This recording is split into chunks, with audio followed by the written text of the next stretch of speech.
as mulheres, elas não sabem o poder que nós temos, quem nós somos, sabe?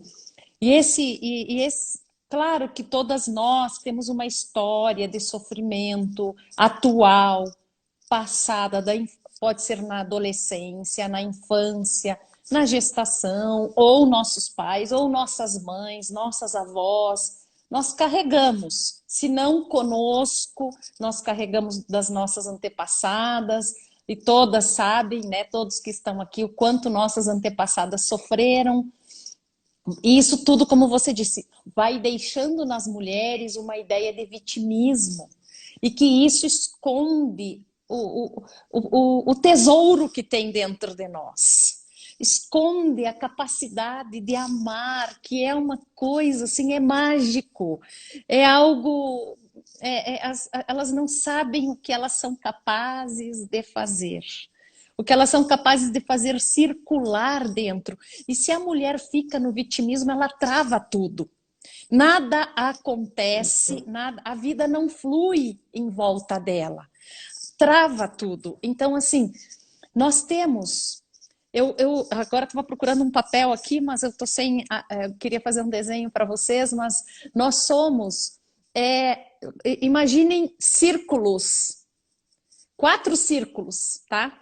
Então, o círculo pequenininho, nós somos constituídos disso. Então, é o corpo, o psíquico, a dimensão espiritual e a quarta parte é a dimensão divina. Então, imaginem o círculo bem do centro, onde está Deus, aí depois vem uma dimensão espiritual, a dimensão psíquica e a física. E veja, na dimensão do corpo, onde tudo se passa pelo nosso corpo, dor, a fome, a comida, o sono, as emoções também que passam, mas tem a parte psíquica, onde estão registrados nossos sentimentos, esse vitimismo, esse pensamento negativo, e existe a dimensão espiritual, que não é a religião, que não é outra coisa, é uma dimensão livre que existe dentro de nós, onde estão nossas capacidades, a nossa inteligência, a nossa liberdade. E é por isso que eu quero dizer que é possível se libertar desse vitimismo, porque existe uma dimensão dentro de nós que é livre. E é essa dimensão que a Neide atingiu com a graça de Deus. Ela entrou nela e ela conseguiu pensar diferente, mudar o pensamento, mudar até a forma do corpo dela, as coisas que ela sentia no corpo. Então, por isso que nós podemos sair do vitimismo. Não é porque o meu pai fez tal coisa, porque o meu marido fez tal coisa. Fez, eu sei que tem dores. Eu sei, eu não estou diminuindo a dor de ninguém. Eu sofro também de ver a dor das mulheres. Eu também sofro. Mas eu quero dizer que dentro, nós não podemos ficar na dor. Que dentro tem uma dimensão e que aqui dentro nós podemos modificar. Nós podemos pensar diferente e mudar a postura. O que o meu pai fez, por exemplo, é problema dele. Agora, o que eu vou fazer com o que ele fez comigo e para mim é problema meu, é responsabilidade minha. Então eu vou dar continuidade a um problema que foi do meu pai, um defeito dele, um trauma dele, uma doença dele. Eu estou falando meu pai, pode ser qualquer homem. Qualquer homem que tenha feito um sofrimento para alguma mulher, ou uma mulher que fez uma outra menina sofrer também.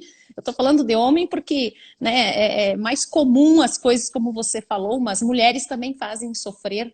Por exemplo, hoje eu atendi uma pessoa e ele tem uma mágoa muito grande do pai, porque o pai uma vez chegou em casa e chutou ele, chutou, muitos chutes de graça. E ele se sentiu escorraçado, se sentiu um lixo. E aí hoje todas as pessoas, qualquer situaçãozinha que ele entende que alguém está excluindo ele, ele tem um sofrimento, volta todo o sofrimento que ele tinha pelo pai. Aí, o que eu pedi para ele? Agora nós vamos ver uma vivência sua onde você viveu o contrário.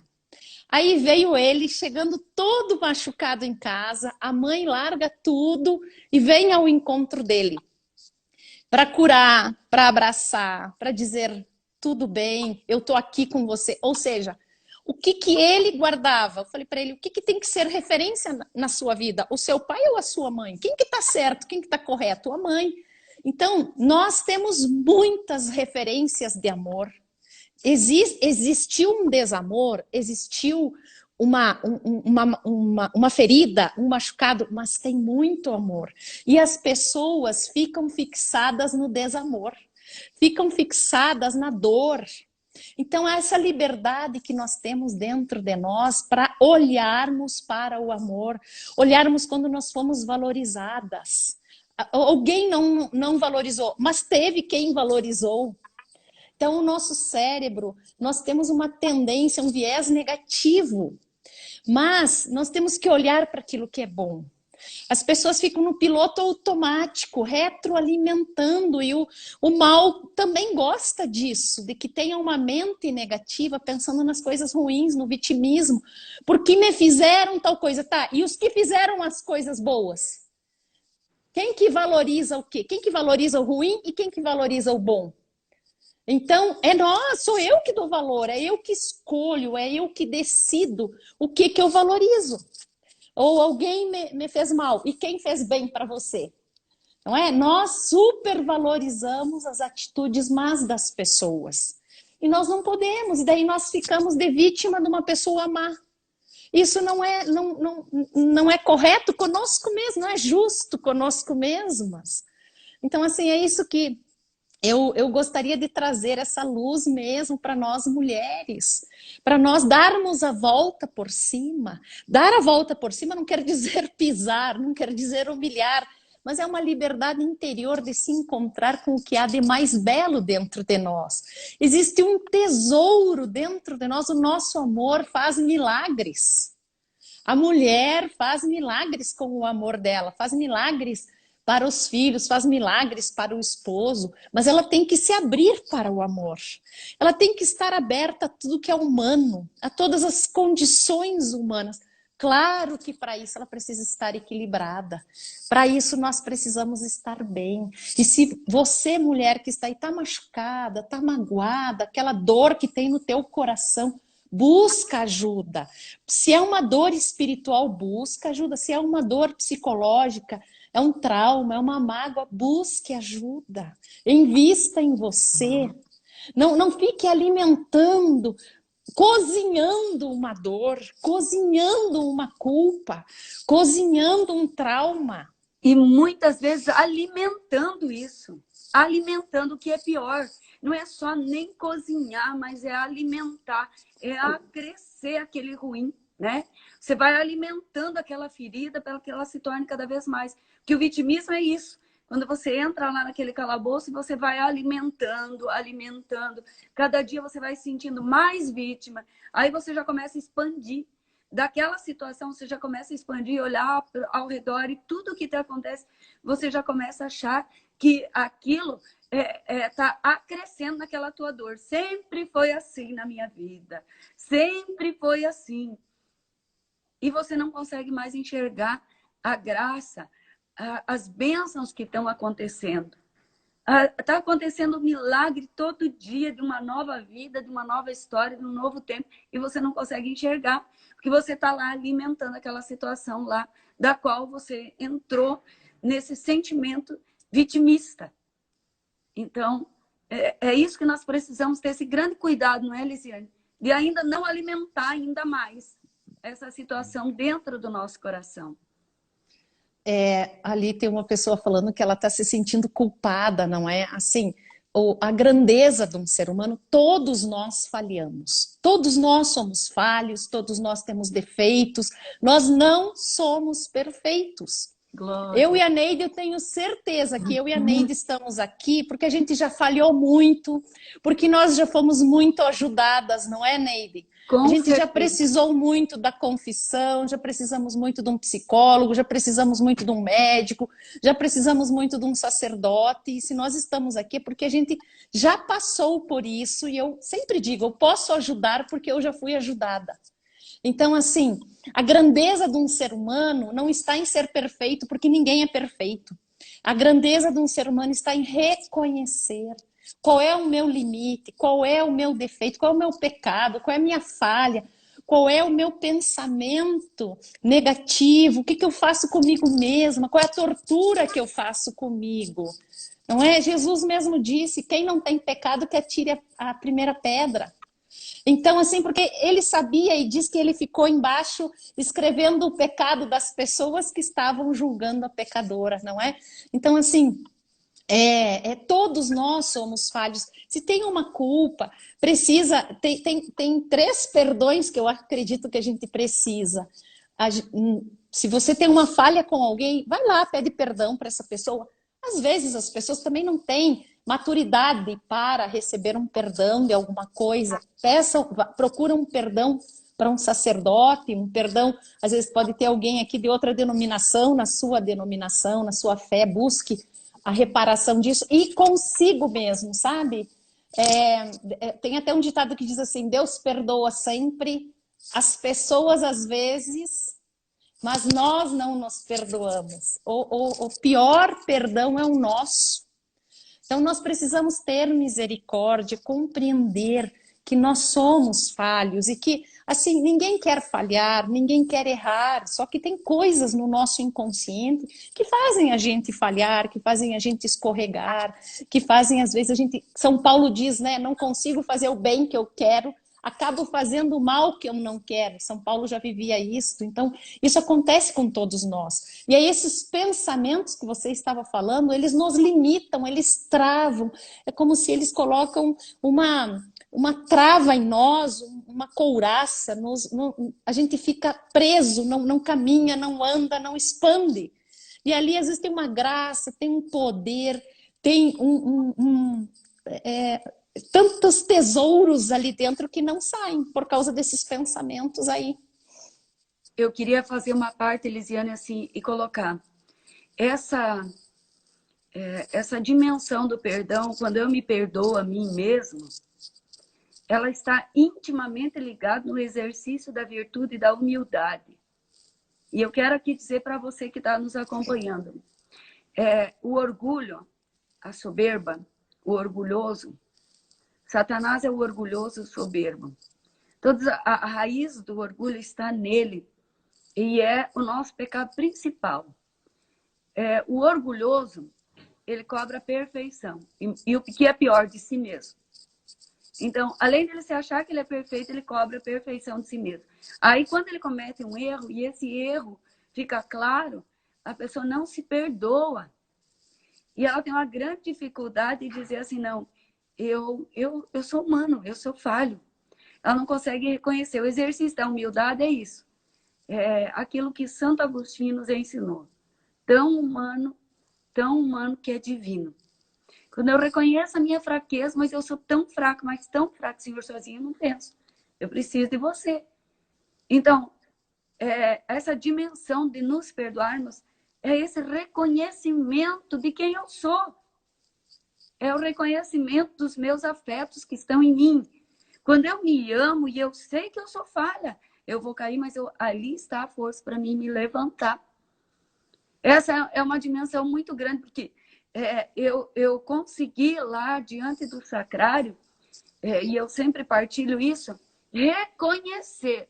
Num primeiro momento, eu fui chorar minha dor. Num segundo momento, a força de Deus adentrou em mim e me deu força para, então, lutar contra aquela situação. Então, eu vou buscar forças para ver o que é que está errado. Lutar contra uma situação dentro do nosso coração é ver aonde que está o erro. É eu reconhecer onde que está a falha e ali eu buscar a ajuda. Ali eu buscar solucionar aquele problema dentro de mim. E um terceiro momento é eu reconhecer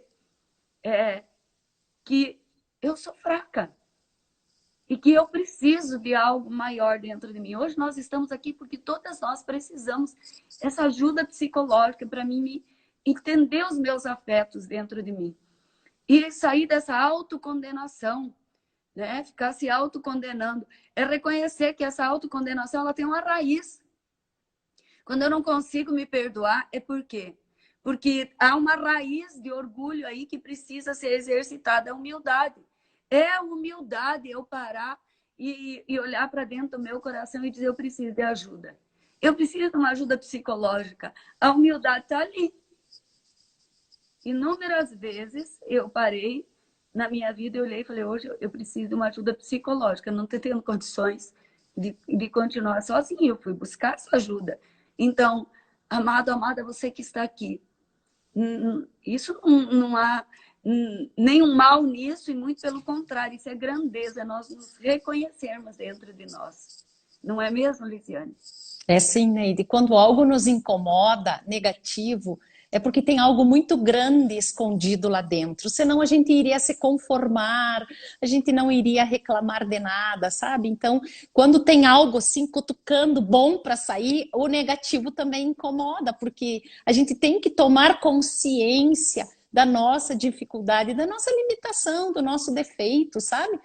E assim, ó, os nossos erros, é eles que nos humanizam. É eles que fazem com que a gente se torne igual, olhe para o outro de igual para igual, sabe? Sem olhar. Olha, eu sou tão apaixonada pela parábola do filho pródigo, que eu até gostaria de indicar um livro, porque tem muitas leituras, tem muitas chaves de leituras, né, da parábola do filho pródigo. Mas tem um de um sacerdote holandês chamado Henry Nouwen. Ele fez uma análise psicológica. Ele era psicólogo, professor em Harvard de psicologia, e ele fez uma análise psicológica do filho mais novo, uma análise psicológica do filho mais velho. O filho mais novo é aquele que pega a herança, vai e gasta tudo. E o filho mais velho é aquele certinho, aquele perfeitinho, e que quando o filho mais novo volta, ele reclama, ele diz, mas como? Onde que já se viu? E aí ele diz, esse sacerdote nesse livro, ele faz uma leitura assim, ora nós somos o filho mais novo, ora nós somos o filho mais velho, ora nós somos esse que erra, que peca, que cai, que come a lama, ora nós somos o soberbo. Porém, o único que faz a experiência do amor de Deus é o filho mais novo. Então, nós precisamos ser filhos mais novos em alguns momentos da nossa vida para nós experimentarmos o amor de Deus, para experimentarmos a misericórdia de Deus. Só precisa da misericórdia de Deus quem é fraco. Só precisa da misericórdia de Deus quem é pecador. Quem não peca não precisa da misericórdia de Deus. Quem é certinho, tá pronto, não precisa. Então, aquele que é certo, que fica apontando erro, o que fica só analisando fiscais, como o Papa Francisco fala, os fiscais da igreja, os que ficam fiscalizando, esses não fazem experiência do amor de Deus. Porque Deus é misericórdia. O que é misericórdia de Deus? É sentir o perdão de Deus, é se sentir amado por Deus, é se sentir assim acarinhado, e que aquela fraqueza é que nos aumenta o amor. É quando eu me compreendo. E veja, como é que a gente pode se perdoar? Se compreendendo. Quando eu compreendo o porquê da minha fraqueza, é que eu me perdoo. E aí que entra, você falou da ajuda psicológica, acho que esse é um dos grandes ganhos da ADI TIP, desse método terapêutico, porque ele nos leva a uma profunda compreensão de nós mesmos.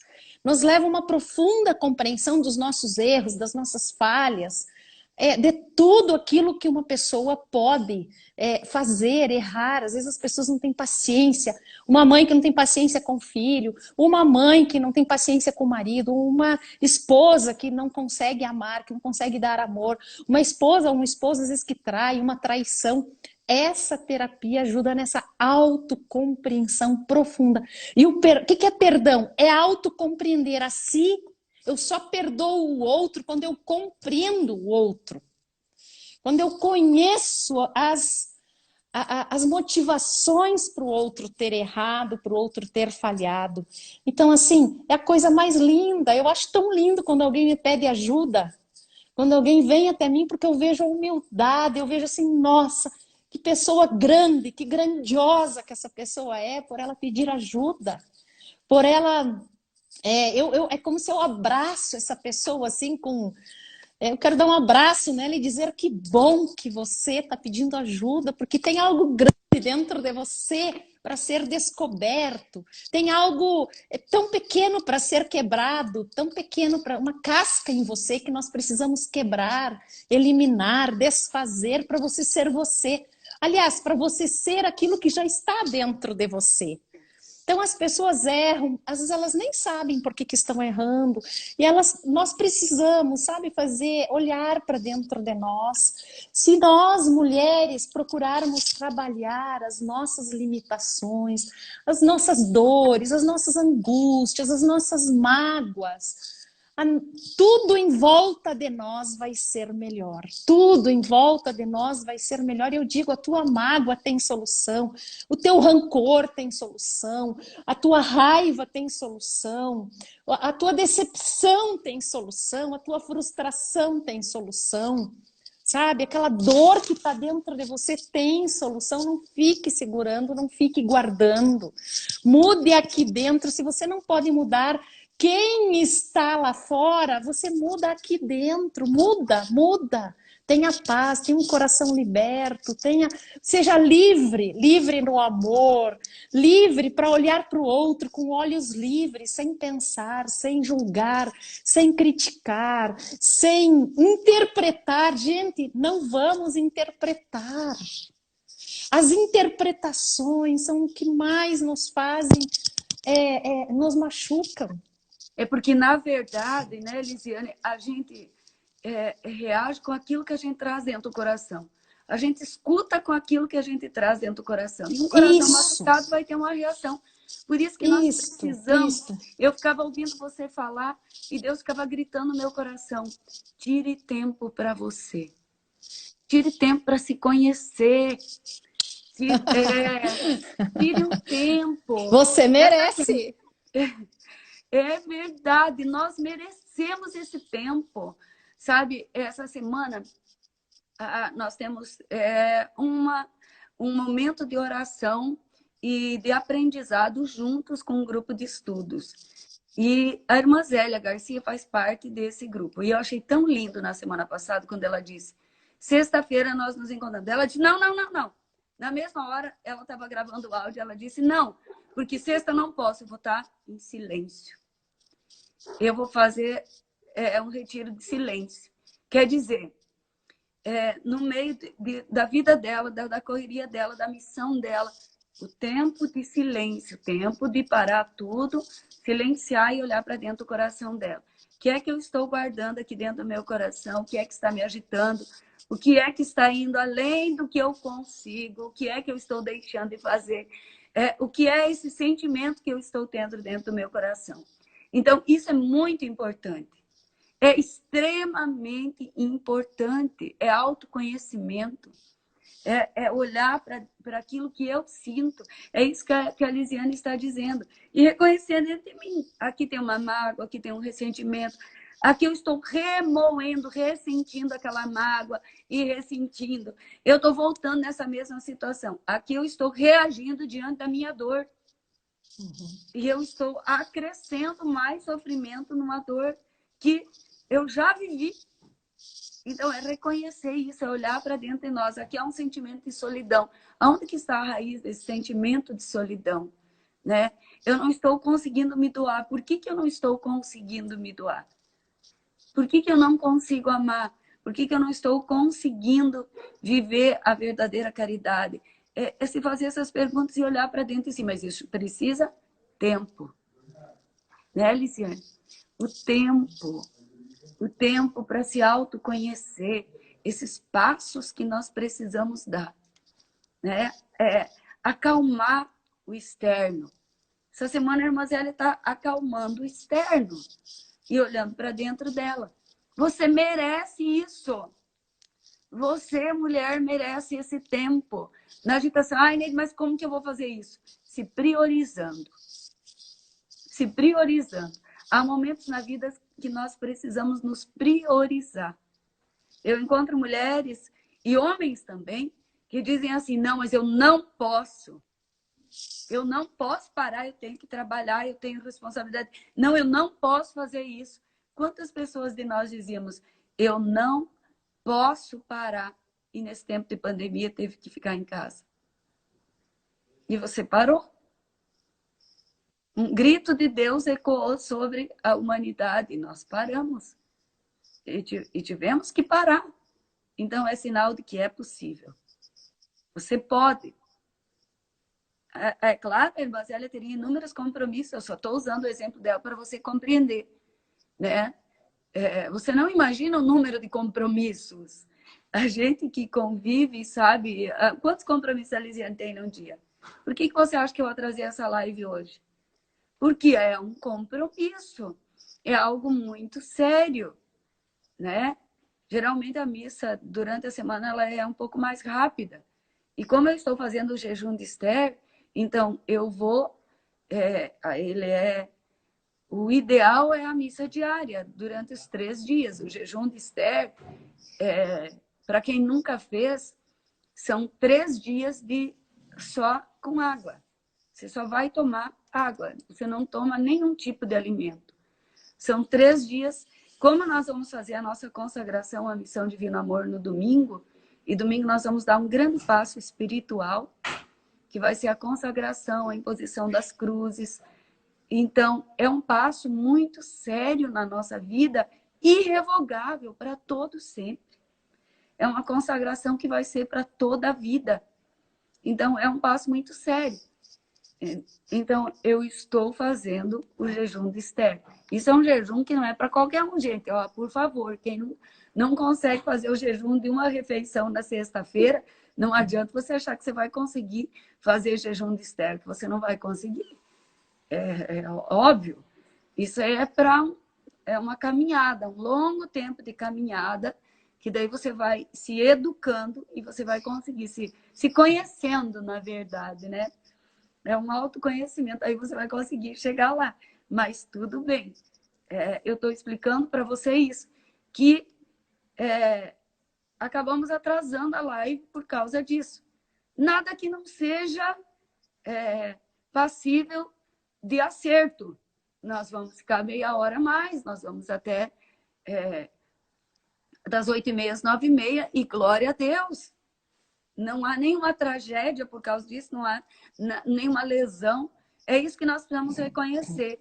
E eu queria que a Lisiane colocasse um pouquinho. Por que eu estou falando tudo isso? Para você tirar esse tempo e se autoconhecer, olhar para dentro do teu coração e buscar dentro de você um equilíbrio para não fazer de uma gota d'água um maremoto.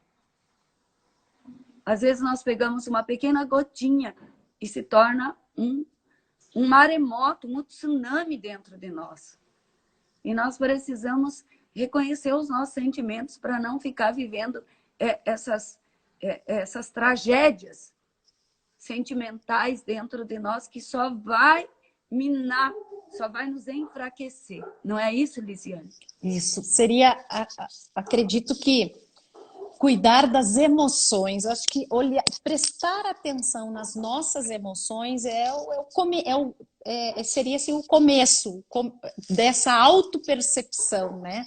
Porque às vezes a gente está tão olhando para fora, a gente sempre acha assim, mas fulano me irrita, você me irrita, mas por que eu me irrito, né? Então, assim, a irritação é uma emoção, é uma coisa que nos afeta. E por que isso me incomoda?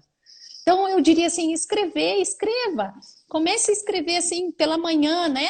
O que foi que hoje me incomodou? Me incomodou porque a caneta estava fora do lugar. Me incomodou porque a porta ficou aberta. Me incomodou, meu marido fez isso. Me incomodou, o filho fez isso. Mas por quê? O problema não é o que o outro faz, o problema é o que eu sinto. E por que eu sinto? O que isso significa para mim? Qual é o significado que eu dou para aquela situação, para aquela atitude do outro? Então, se aquilo me irrita, é porque tem alguma coisa doendo aqui dentro. Às vezes eu interpreto, né? Um exemplo, deixou a porta aberta, não era para deixar a porta aberta, faz barulho. O que que isso incomoda? Ah, me incomoda porque eu interpreto que ele não tá nem aí comigo, eu interpreto que ele não me respeita, eu interpreto que eu não sou ninguém para ele, entendeu? Então, por que que eu tenho raiva? Por que que eu tenho irritação? Por que que eu não tenho paciência? Por que que as coisas têm que ser do meu jeito, rápido? Por que que eu atropelo as coisas? Porque eu tenho que dominar, porque tem que ser do meu jeito, porque tem que ser no meu tempo. Então, é isso que nós precisamos. Isso é uma auto-observação, uma auto-percepção de si pelas nossas emoções. Qual é a emoção que me tira a paz? É tão bom viver em paz. É tão bom ter paz, é tão bom ter harmonia, é tão bom que nada nos incomode. As pessoas fazem as coisas erradas. Esse é um lugar aí, para quem às vezes lê Santa Teresa d'Ávila, o lugar das moradas, não é? Tem umas certas moradas, quando a gente chega num determinado nível, que nada do que acontece fora nos incomoda. Porque nós estamos tão elevados assim, espiritualmente, e que isso é acessível para todos nós. Todos nós podemos viver assim, não é? Não existem pessoas especiais para viver dessa forma. Isso é uma condição para todos nós, basta a gente querer, basta nós sermos sinceras conosco mesmos, com os nossos sentimentos. Que sentimento que eu tenho? Poxa, até quando vou viver a vida, uma vida de raiva? Vou viver uma vida e me incomodando porque o meu marido faz isso, porque o meu marido deixa o sapato na sala, deixa o sapato dele na sala, deixa, né? A vida não é o sapato dele na sala, sabe? A vida tem tantas outras coisas boas na vida. Ai, mas vai chegar a visita e vai ver, mas e daí a visita? O que você tem que se preocupar com a visita? Então, qual é o problema que faz com que você tenha que se preocupar com o que o outro vai falar? Você fica tão irritada com o que vão falar. Por que que você se preocupa com o que vão falar? Sabe por quê? Porque talvez dentro de você tenha um julgamento. Alguém te criticou na tua infância. Alguém te chamou de preguiçoso. Uma criança tinha que limpar a casa. Conseguiu limpar a sala e o quarto. Não deu tempo, porque a criança se distrai, a criança não tem coordenação motora, deixou pela metade a limpeza. Alguém chegou lá, deu uma surra, chamou de preguiçoso, você é uma preguiçosa, você é porca. Aí hoje tem que estar tudo no lugar, não pode ter nada fora do lugar. Não pode ter nada, por quê? Porque se virem que a minha casa está bagunçada, ou que o sapato está fora do lugar, vão me chamar de preguiçosa.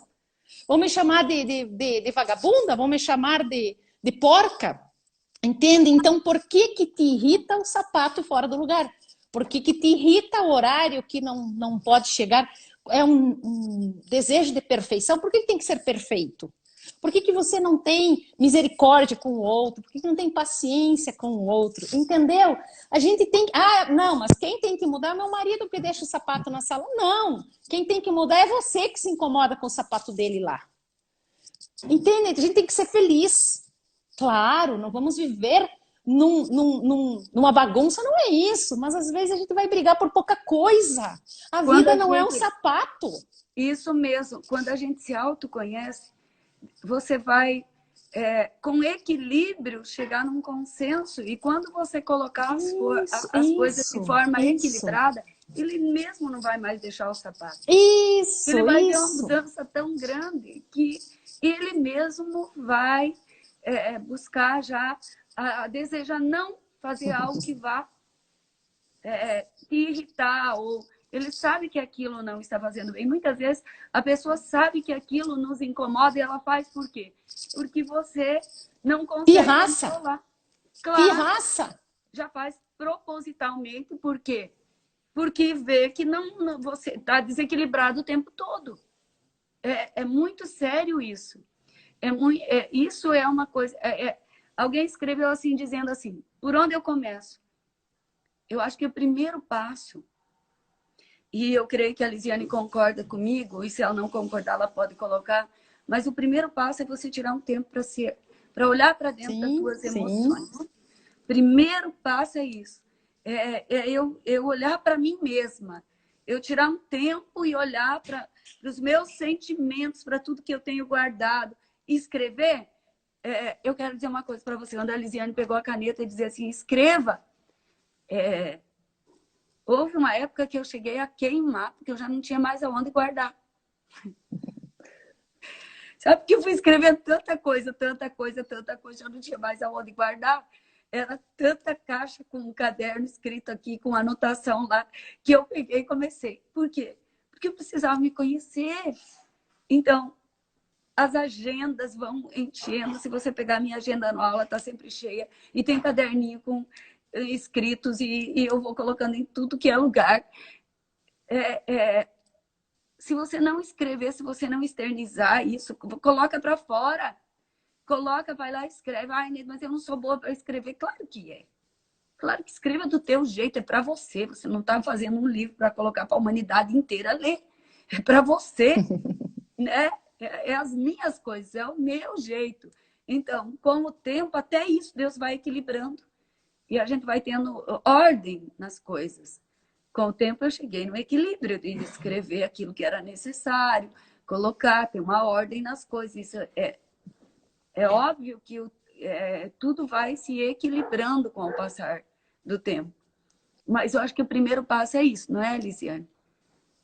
Exato, Parar. exato. É parar, é parar. E às vezes, se a pessoa assim não consegue parar, ela vai observando, né, no dia a dia, ou às vezes assim, vamos fazer o seguinte: essa semana eu vou me observar no normal, no normal. Depois, na outra semana, eu vou tentar parar, uma manhã, uma tarde, vou me retirar, vou para uma capela, vou para um campo, vou para um lugar retirado, vou em algum lugar, não é? Aqui em Curitiba, por exemplo, tem o Santuário de Schoenstatt, né? Que é um lugar assim tão lindo de se retirar mesmo, de ficar lá.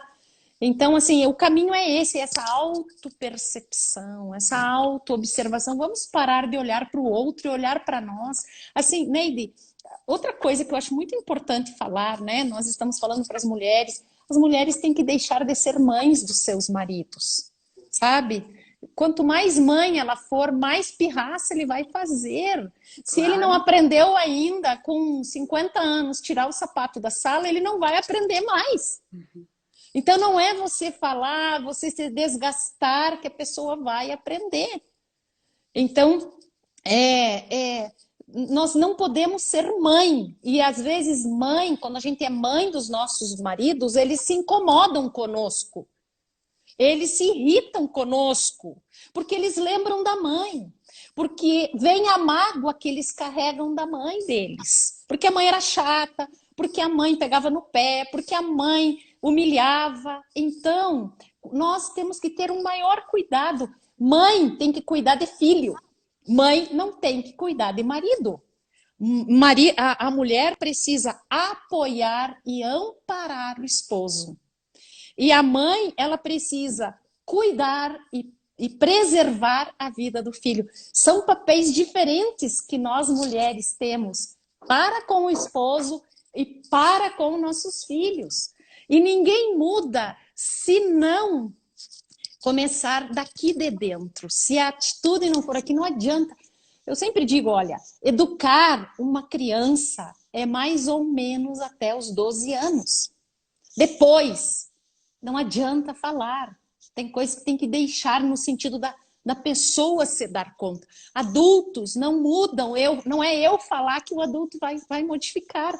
É a consciência, a autoconsciência. Você não vai mudar seu marido, você vai mudar a si mesmo. Mas se você tem filhos pequenos, ainda pode mudar. E essa autoobservação, essa auto querer ser melhor vai refletir nos outros. As pessoas mudam com a nossa mudança, as pessoas mudam com o nosso amor contagia, o amor contagia, o amor circula, o amor muda. O amor cura tudo, eu creio, Jesus. O terço do perdão. O amor cura tudo. É quando eu reconheço essa graça extraordinária, aí eu já faço as coisas por amor, não é uma obrigatoriedade, não é uma imposição, né? Alguém perguntava assim, dizendo, mas exemplos de quando eu estou sendo mãe do meu esposo. O exemplo a Lisiane já deu. É esse exemplo de você ficar tratando o teu esposo muitas vezes na boquinha, querendo que ele recolha o sapato da porta. Isso é a educação que a gente dá para os filhos, né? E até os 12 anos, a Lisiane já falou isso. Se o teu filho não reconhecer, depois de adulto, que há uma necessidade, uma consciência de que para um bom andamento da casa é necessário ele recolher o calçado dele que está na porta, ele vai, não adianta você ficar gritando que não vai mudar nada, no outro dia vai estar lá. Ele já sabe que é errado, ele faz por pirraça.